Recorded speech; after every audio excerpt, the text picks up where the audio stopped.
আসসালামু আলাইকুম। গত 5 আগস্ট ডক্টর মোহাম্মদ ইউনূস জাতির উদ্দেশ্যে ভাষণের মাধ্যমে নির্বাচনের একটা সুনির্দিষ্ট রোডম্যাপ দিয়েছেন এবং 2026 সনের ফেব্রুয়ারি মাসের প্রথমার্ধে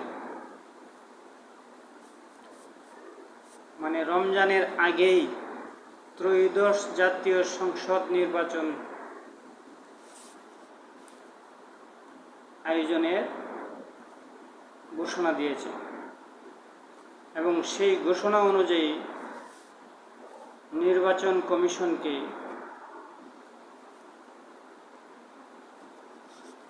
চিঠি পাঠিয়েছেন, নির্দেশনা দিয়েছেন নির্বাচন আয়োজনের সকল প্রস্তুতি সম্পন্ন করার জন্য। তিনি নির্বাচন কমিশনকে দেয়া চিঠিতে বলেন, নির্বাচন কমিশনেও তোড়জোড় চলছে নির্বাচন আয়োজনের।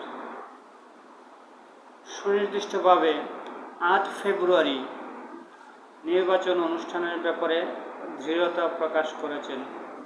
সেই অর্থে নির্বাচনের 60 দিন আগে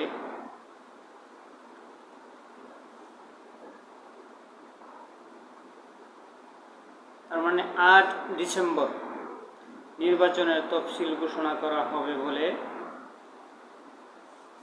বলা হয়েছে।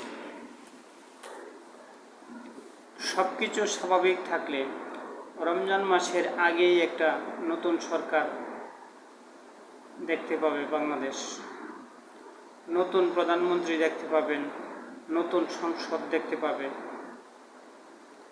এখন দেখার বিষয় ডক্টর মোহাম্মদ ইউনূসের ঘোষণা অনুযায়ী তিনি কি নির্বাচন দিবেন নাকি বিভিন্ন অজুহাতে নির্বাচন পিছিয়ে দেবেন। ডক্টর মোহাম্মদ ইউনূস তার দল গঠনের চেষ্টা, ক্ষমতা প্রলম্বিত করার চেষ্টা, এগুলো তার জন্য এখন বুমেরাং হয়ে গেছে। তার চেহারার উজ্জ্বলতা নষ্ট হয়ে গেছে। ক্ষমতায় থাকলে মানুষের চেহারা উজ্জ্বল বর্ণ ধারণ করে,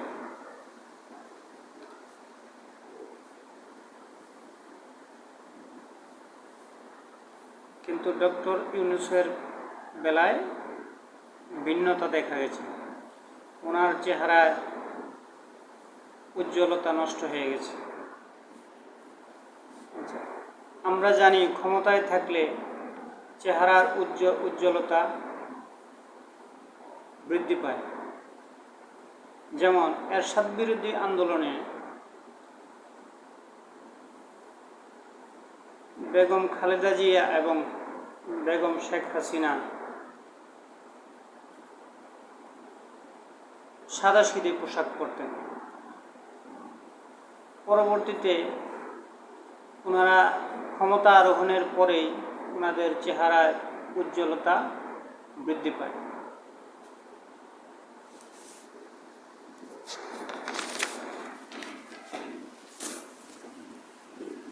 তাদের সব কিছু পরিবর্তন হয়েছে। বেগম জিয়া অসুস্থ থাকলেও শেখ হাসিনার পতনের পর তার চেহারা উজ্জ্বলতা বেড়ে গেছে। তিনি আবার স্বপ্ন দেখছেন, তাকে নিয়ে স্বপ্ন দেখছেন তার দল। এটা রাজনীতির স্বাভাবিক প্রক্রিয়া।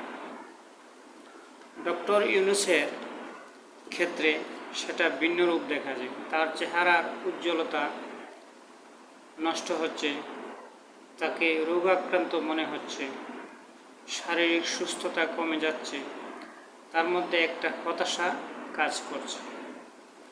তিনি বাংলাদেশের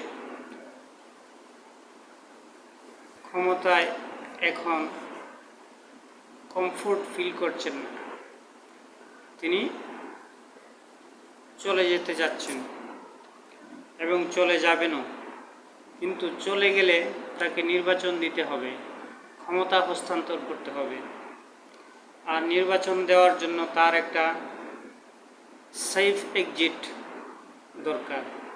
এই সেফ এক্সিটের ক্ষেত্রে বিএনপি হলো নির্ভরযোগ্য প্রতিষ্ঠান এবং বিএনপির সাথে সেই আলাপ আলোচনা হয়তো হয়ে গেছে বলে আমরা মনে করি। ফলে তিনি নির্বাচন দিবেন এটা নিশ্চিত।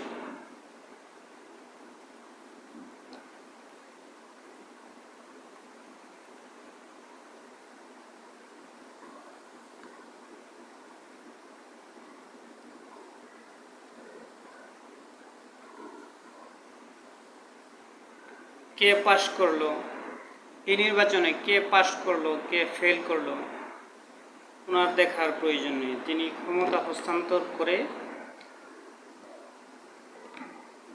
চলে যাবেন দেশ থেকে, এটা নিশ্চিত। এখন ক্ষমতায় থাকার জন্য যা দরকার তার কোনোটাই তার কাছে নেই। এখন জামাতের সাথে তার বন্ধুত্ব নষ্ট হয়ে গেছে, এনসিপির সাথে তার বিশ্বাসযোগ্যতা নষ্ট হয়ে গেছে, তার সহকর্মীদের সাথেও সম্পর্ক তেমন ভালো মনে হচ্ছে না। যে যার মতো করে নির্বাচনের বাকি সময়টা যত দ্রুত শান্তিপূর্ণভাবে শেষ করা যায় সেই লক্ষ্যে সবাই ব্যাগ গুছাচ্ছেন।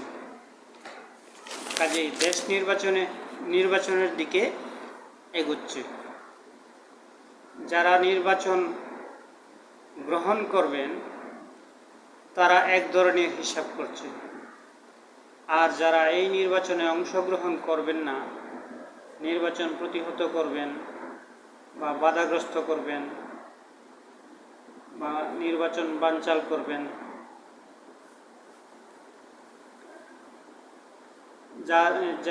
যার অবস্থান থেকে চেষ্টা করা হচ্ছে।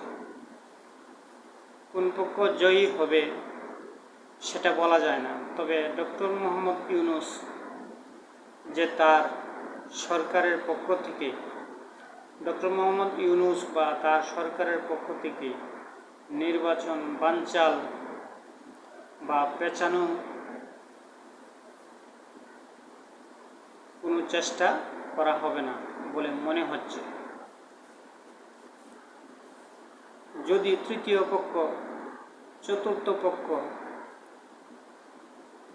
এবং পঞ্চম পক্ষ জড়িয়ে যায় তবে তিনি পদত্যাগ করে দেশ ছেড়ে চলে যাবেন।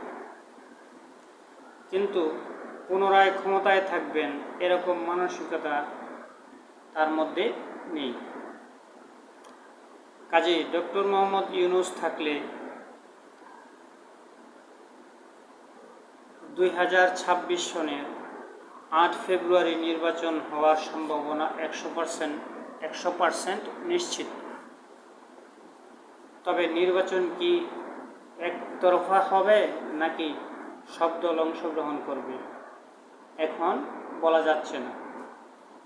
তবে এখন পর্যন্ত যেভাবে চলছে বলে মনে হচ্ছে নির্বাচনের ট্রেন্ড চালু হয়ে গেছে। আবার কিছু কিছু দল নির্বাচন পেছানোর জন্য বিভিন্ন অজুহাতে আন্দোলন করছে, বিভিন্ন দাবি দাবা আদায়ের জন্য চেষ্টা করছে সরকারের কাছে, দাবি জানাচ্ছে। স্বাভাবিকভাবে যদি নির্বাচন হয়, এখানে আওয়ামী লীগ নেই, বিএনপি এখানে অসংখ্য সিট পাবে, জামাত অভিমান করতে পারবে, কিন্তু তাদের সকল এলাকায় তাদের শক্তিমত্তা, কিন্তু তাদের যে সকল এলাকায় তাদের শক্তিমত্তা রয়েছে তার বাইরে গিয়ে বিএনপির প্রার্থীদের সামনে দাঁড়াতে পারবে না। এরকম একটা নির্বাচনী এলাকা তাদের নেই।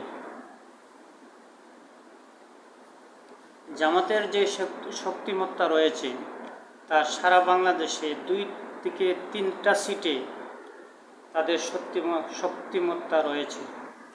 বিএনপির সাথে প্রতিদ্বন্দ্বিতা করে, মারামারি করে, লড়াই করে, কাটাকাটি করে, ভোট কেটে ভোটাররা না আসলেও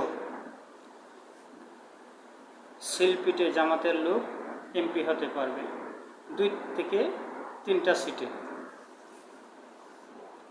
খুব বেশি হলে 5 থেকে 6টা, এর বেশি নয়। বিএনপির সাথে টিকে থাকতে পারবে। আওয়ামী লীগ ছাড়া নির্বাচনের সাথে আওয়ামী লীগ ছাড়া বিএনপির সাথে বর্তমানে কোনো দিক দিয়ে প্রতিদ্বন্দ্বিতা করার মতো কোনো দল নেই, এটাই বাস্তবতা। বিএনপির প্রতিদ্বন্দ্বী একমাত্র আওয়ামী লীগ ছিল, এছাড়া আর কোনো দল তৈরি হয়নি। বিএনপির সাথে সব দিক দিয়ে প্রতিদ্বন্দ্বিতা করা। এছাড়া সানেম সহ বিভিন্ন জরিপে উঠে আসছে বিএনপি জয়লাভের সম্ভাবনা বেশি।